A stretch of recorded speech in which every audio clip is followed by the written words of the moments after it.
विशेष कार्यक्रम में आज आप सुनेंगे प्रदेश में पिछले 10 वर्षों में आए मॉनसून पैटर्न के बदलाव और मौसम पूर्वानुमान की तकनीकों के बारे में भारतीय मौसम विज्ञान केंद्र लखनऊ के वरिष्ठ मौसम वैज्ञानिक अतुल कुमार सिंह से खास बातचीत। वार्ताकार हैं आकाशवाणी संवाददाता राघवेंद्र त्रिपाठी।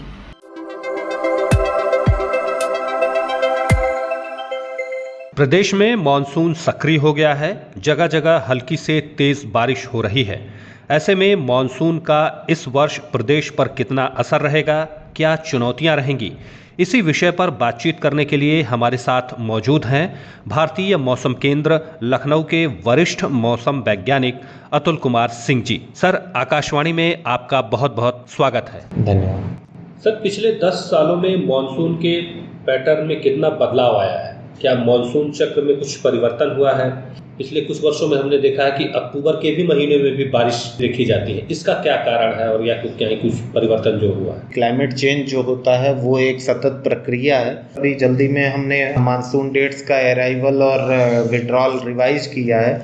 अगर हम रिसेंट में जो हमने 2020 से रिवाइज करके नई तिथियां लागू की हैं उसको अगर हम देखें तो औसतन मानसून का जो ऑनसेट है यूपी में वो लगभग 1 हफ्ता या 5 से 7 दिन डिले हो गया है सारी जगहों पे। और पहले अगर हम तिथियों के टर्म में बात करें तो मानसून जो है वो पहले उत्तर प्रदेश में 13 जून के आसपास गोरखपुर में आता था। अभी जो रिवाइज्ड तिथियां हैं वो 18 जून हो गई है और सबसे आखिर में जो है वो 22 जून के आसपास पूरे उत्तर प्रदेश को कवर कर लेता था।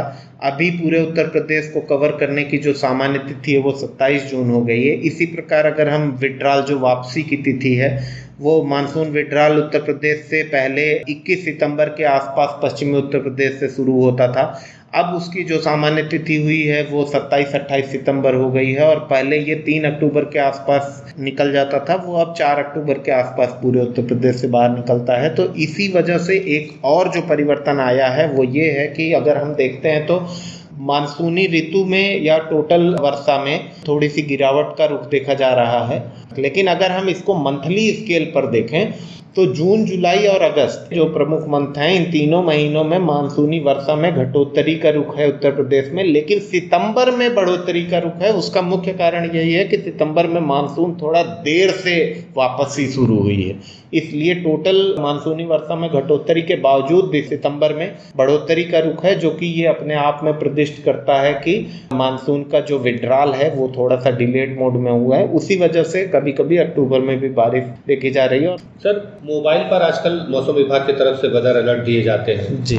ये सिटी सेंट्रिक होता है या एरिया सेंट्रिक होता है और भविष्य में इसको उन्नत करने के लिए क्या योजना तैयार की गई? यूनाइटेड नेशंस का एक यूएनडीपी प्रोग्राम है जिसको हम सेंडाई फ्रेमवर्क कहते हैं। उसमें 169 ग्लोबल टारगेट्स हैं जो कि सारे देशों को अचीव करने हैं। भारत भी उसका भाग है और उत्तर प्रदेश भी उसमें पार्टिसिपेट कर रहा है। तो उस आधार पर जो है हमने 2 साल पहले एक सचेत प्रणाली लॉन्च की गई है गृह मंत्रालय द्वारा, जो कि विभिन्न प्रकार की मौसम जनित आपदाओं तथा अन्य आपदाओं जो भी आपदाएं होंगी उनके लिए अलर्ट जारी किया जाएगा उसके द्वारा। और उसके द्वारा भारत मौसम विज्ञान विभाग भी जो भी चरम मौसम घटनाएं हैं, चाहे वो वज्रपात की घटना हो, इंटेंस स्पेल ऑफ रेन की घटना हो, जब भी हमारा किसी भी तरह का अलर्ट होता है वो हम जारी करते हैं। और उसमें ये पहले तो डिस्ट्रिक्ट सेंट्रिक या सिटी सेंट्रिक हुआ करता था, लेकिन जब से हमने सचेत पोर्टल लॉन्च किया है तब से हमने इसको लोकेशन में स्पेसिफिक न रख के पूरे के पूरे क्षेत्र में जिस जिस एरिया में होना है उन सारे क्षेत्रों को कवर करना शुरू किया। और इसके लिए हम एक इंटरैक्टिव जीआईएस प्लेटफॉर्म पर एक पॉलीगन बनाते हैं और उस पॉलीगन में जो भी एक्टिव सेलफोन नंबर्स होंगे उन पे इसकी तीव्रता के आधार पर ऑरेंज और रेड अलर्ट जो जारी किए जाते हैं उनको सर्टिफाई किया जाता है।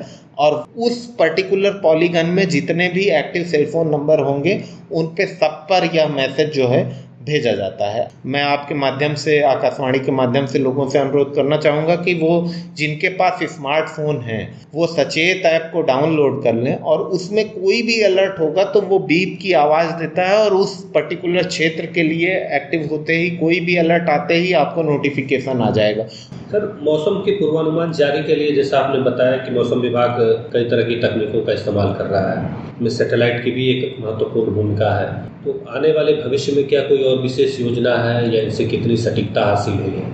मौसम विभाग पहले जो है वो कन्वेंशनल मेथड पे काम करता था, बट 2008 से हमने अपना नवीनीकरण आरंभ किया और उस नवीनीकरण में प्रथम चरण में जो है तमाम डॉपलर रडार लगाए गए और उसके बाद धीरे धीरे प्रणालियाँ और उन्नत होती गई। उसके बाद हमने मॉडलिंग सिस्टम एडॉप्ट किया, न्यूमेरिकल मॉडलिंग मतलब संख्यात्मक मौसम पूर्वानुमान।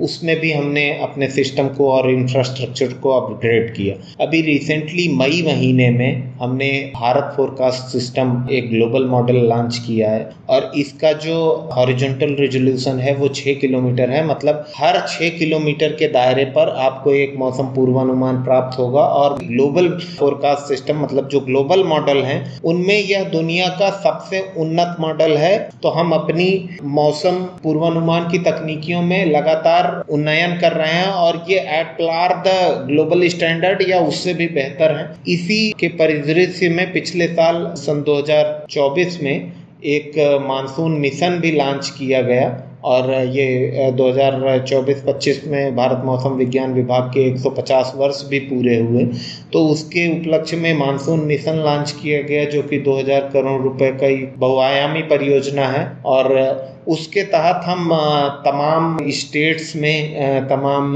डॉपलर वेदर राडार लगा रहे हैं। उत्तर प्रदेश में भी बात करें तो हम 4 डॉपलर वेदर राडार लखनऊ में, आजमगढ़ में और इधर अलीगढ़ में और स्टेट गवर्नमेंट की मदद से लगा रहे हैं, राज्य सरकार की मदद से। इसके अलावा बरेली और देवरिया में हम और वाराणसी में भी हम मिशन मौसम के तहत डॉपलर वेदर रडार लगा रहे हैं। इसके अलावा कई सारे ऑटोमेटिक वेदर स्टेशन लगाए जा रहे हैं। रिसेंटली राज्य सरकार ने 2450 ऑटोमेटिक वेदर स्टेशन और ऑटोमेटिक रेन गेज का एक नेटवर्क स्थापित किया है। तो अगले 2 सालों में ये बहुत सारी उन्नयन परियोजनाएं प्रभावी हो जाएंगी और अगले 1.5 से 2 सालों में जो हमारा मौसम पूर्वानुमान का इंफ्रास्ट्रक्चर है वो दुनिया में किसी भी विकसित देश की प्रणाली के बराबर या उससे बेहतर हो जाएगा। सर, मौसम संबंधी विभिन्न जानकारी और मौसम पूर्वानुमानों की तकनीक के बारे में आपने जानकारी दी, इसको लेकर के आपका बहुत बहुत शुक्रिया।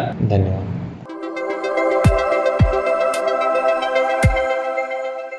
विशेष कार्यक्रम में आज आपने सुना प्रदेश में पिछले 10 वर्षों में आए मॉनसून पैटर्न के बदलाव और मौसम पूर्वानुमान की तकनीकों के बारे में भारतीय मौसम विज्ञान केंद्र लखनऊ के वरिष्ठ मौसम वैज्ञानिक अतुल कुमार सिंह से खास बातचीत। वार्ताकार थे आकाशवाणी संवाददाता राघवेंद्र त्रिपाठी।